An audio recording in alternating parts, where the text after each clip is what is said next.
pisau model simeter full tang, material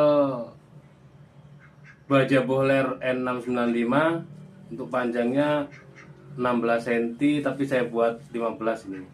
Tadi saya ukur ternyata 16 setengah, jadi saya ini 15 cm, terlebar 2,5 cm, tebalnya 3 mili menipis ke ujung, full tang, dijepit gali sono keling pin kuningan 3. Enak ini kalau buat seset-seset, buat boning, skinning,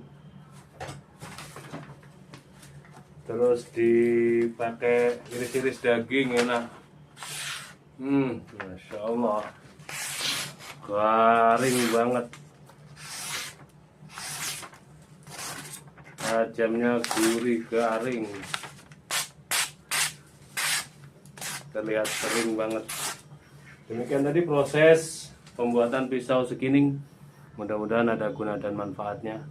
Subscribe bagi yang belum, like dan komen, share jika bermanfaat. Akhiran wabarakatuh. Wassalamualaikum warahmatullahi wabarakatuh.